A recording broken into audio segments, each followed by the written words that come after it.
Let's take a closer look. Talk about Chinese students in America. What was once a straightforward path to higher education has become a complex and often fraught journey. For decades, U.S. universities rolled out the red carpet, eager to attract some of the brightest minds from across the globe. Brains, dreams, fueled by the promise of opportunity, and tuition dollars all welcome. Universities benefited, and so did local economies. It was a global love-in, a period of seemingly endless collaboration and exchange. Until suddenly, the welcome vanished. The atmosphere shifted dramatically. The Trump era slammed the door shut, implementing stricter visa policies and increasing scrutiny. Fueled by suspicion and talk of spies, concerns about intellectual property theft and national security took center stage. Students went from future leaders, celebrated for their contributions, to potential threats overnight. A stark and unsettling transformation. How did we get here? What were the key turning points?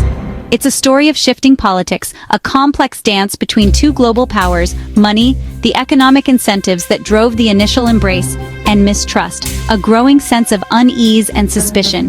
The echoes of that slammed door still ring from Beijing to Boston. The impact is felt on both sides of the Pacific. This isn't just about visas. It's about more than just bureaucratic hurdles. It's about America's place in the world. How does it balance security with its commitment to openness? It's about innovation, the lifeblood of progress, the economy, the financial implications of restricting international talent, and who shapes the future. Who will be the innovators and leaders of tomorrow? Are students bridges connecting cultures and fostering understanding, or moles? Are they potential risks to national security? That's the question. A question that hangs heavy over university campuses and policy debates alike. Buckle up. This roller coaster is just getting started. The twists and turns are far from over. The stakes? America's global standing, its reputation as a welcoming and innovative nation, and the future of international education. The very fabric of global collaboration is at stake. What happens when suspicion replaces trust? What are the long-term consequences? And what does it mean for the next generation of leaders?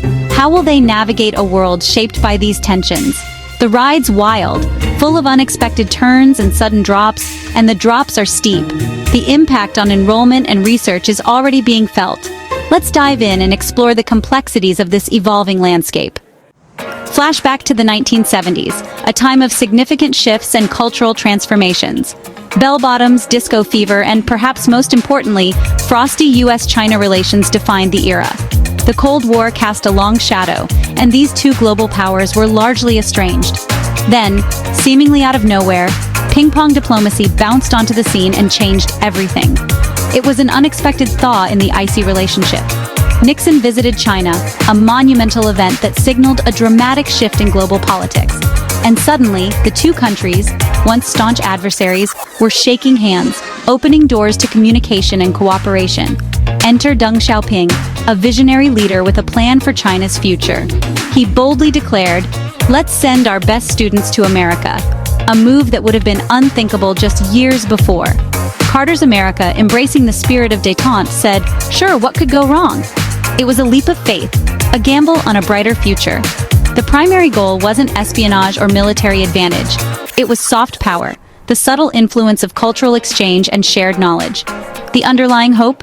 That Chinese students would immerse themselves in American education, absorb new ideas, and then return, armed with knowledge and skills to modernize China, propelling it onto the world stage. And perhaps, just perhaps, become advocates for democracy and the principles of a free market. These students were welcomed as future ambassadors, bridges between cultures, not potential threats to national security. It was a long-term play, a strategic investment in the future of international relations. Invest in people, cultivate talent, and shape the future through education and collaboration. America gained access to a pool of exceptional talent. China, in turn, gained invaluable knowledge and expertise. It was envisioned as a win-win scenario, a mutually beneficial exchange. At least, that was the initial plan, the optimistic hope that guided this unprecedented exchange. The overarching vision was to build bridges of understanding and cooperation, not walls of division and mistrust. The immediate result? A new era of academic exchange, a surge in international student programs, and a growing sense of global interconnectedness. For a while, a palpable sense of optimism reigned, fueled by the promise of collaboration and mutual understanding. The world watched with cautious hope as two global giants tentatively found common ground, setting aside decades of animosity. Students, eager to learn and connect, became the very face of this burgeoning new relationship. It was a strategic bet, a calculated risk placed squarely on the shoulders of the next generation of leaders. And for a time, against all odds, it actually worked, fostering a period of unprecedented cooperation and exchange. Why did America so enthusiastically welcome Chinese students with open arms, rolling out the red carpet for them? What was the driving force behind this open-door policy? Simple talent and money, a potent combination that few could resist. U.S. universities, always on the lookout for the best and brightest, love smart students, especially in STEM, the fields of science, technology, engineering, and mathematics. These were the areas where innovation thrived. Chinese students flocked to these fields, eager to learn and contribute, driving innovation, pushing boundaries, and boosting America's reputation as a global leader in technology and research. But it wasn't just about brains. It was also very much about billions of dollars flowing into the American economy. International students, unlike many domestic students, pay full tuition, and Chinese students in particular brought in huge revenue for universities and the surrounding communities. They rented apartments, bought groceries and household supplies, and fueled local economies with their spending, supporting businesses and creating jobs. One year, Chinese students contributed over $15 billion to the U.S. economy, a staggering figure that highlighted their financial impact. That's not pocket change. It's a major boost that helped fund university programs, research initiatives, and infrastructure improvements. America got a steady stream of talent and cash, a win-win situation that seemed too good to be true. Plus, there was the added benefit of the chance to influence China from the inside, fostering cultural exchange and understanding. It seemed like the perfect deal: intellectual firepower, significant economic benefit, and soft power projection on the global stage. Universities thrived, expanding their programs and facilities. Communities prospered, benefiting from the influx of international students. The U.S. became a magnet for global ambition, attracting talented individuals from all corners of the world. For a while, everyone won, reaping the rewards of this mutually beneficial relationship. The system worked, until it didn't, and the cracks began to show. The honeymoon wouldn't last forever, as unforeseen challenges and shifting geopolitical dynamics began to reshape the landscape. But for a time, it was a golden era, a period of unprecedented growth and collaboration. And then the winds shifted, bringing new complexities and uncertainties to the equation. For decades, Chinese student numbers soared. American campuses buzzed with diversity and new ideas. China gained a highly educated workforce. Many tech pioneers had U.S. degrees. Students returned home with fresh knowledge, fueling China's modernization. America's soft power dream partly came true. Many students became informal ambassadors, building business and cultural bridges. Academic exchange was a cornerstone of U.S. China ties. Even during political flare-ups, student connections endured. These exchanges symbolized cooperation and hope. But beneath the surface, tensions simmered. The ground was shifting, and few noticed. Then came a political earthquake. The Trump era changed everything. Suddenly, trust gave way to suspicion. The bridges built over decades began to wobble. The American dream for many Chinese students was at risk. Academic exchange, once sacred, became a battleground.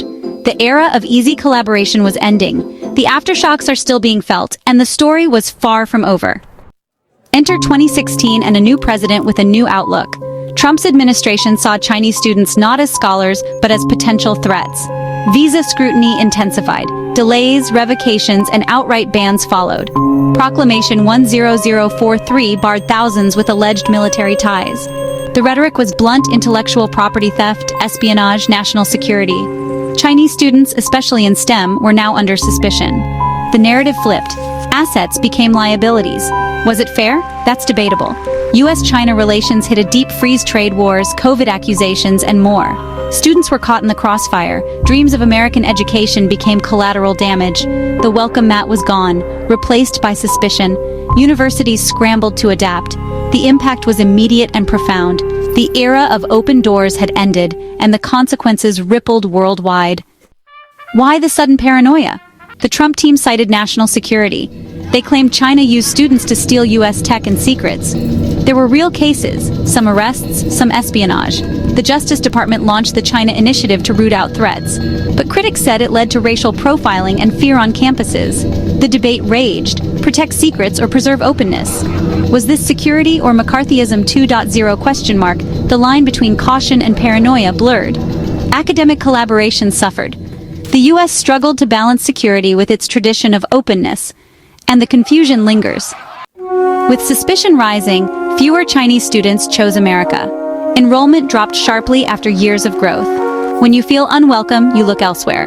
The UK, Canada, Australia, and Germany rolled out their own welcome mats. Chinese students, and their tuition, pivoted abroad.